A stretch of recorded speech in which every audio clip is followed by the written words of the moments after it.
এক বেদুইন এসে মসজিদে নববীতে 2 রাকাত নামাজ পড়ে 2 রাকাত নামাজ পড়েই বিষ্ণু ইসা ইসলামের কাছেও আসে না, সালামও দেয় না, কারণ বেদুইন তো সভ্যতার কোনো অ্যাটিকেটস কোনো ছোঁয়া তার মধ্যে লাগে না। সে নামাজ পড়ে আল্লাহর কাছে দোয়া করতেছে, এবং দোয়া কিরকম দেখেন, সে দোয়া বলতেছে আল্লাহুম্মা আরহামনি ওয়া মুহাম্মাদা ওয়ালা তারহাম মা'ানা আহাদা, মানে আল্লাহ তুমি আমারে রহম করো আর মুহাম্মদ সাল্লাল্লাহু আলাইহি ওয়াসাল্লামকে রহম করো, আমাদের দুজনের সাথে আর কাউরে রহম করো না।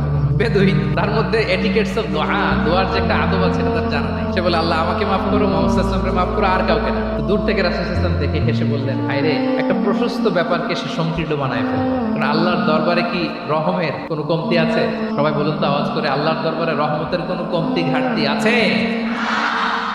কোনো কমতি নাই, কোনো ঘাটতি নাই। তো সে তো দোয়াতে আমাদের সবাইকে ইনক্লুড করলেও পারতো। যাই হোক, নামাজ পড়ে দোয়া করে এবার মসজিদে নববীর মাঝখানে পেশাব করতে আরম্ভ করল। কোথায়?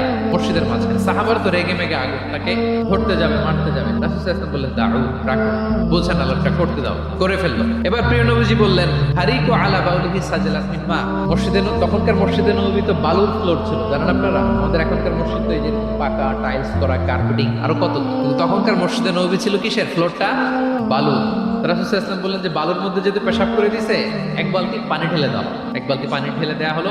আর সাহাবাদেরকে তিনি শান্ত হতে বললেন যে থামো, তার প্রতি আগ্রাসী হয়েও না, কারণ ফাইন্নামা বুইসতুম মুয়াসসিরিন, তোমরা সহজপন্থী হয়ে প্রেরিত হয়েছো, ওয়ালাম তুবআসু মুআসসিরিন, তোমরা কট্টরপন্থী হয়ে প্রেরিত হও নাই। আল্লাহু আকবার।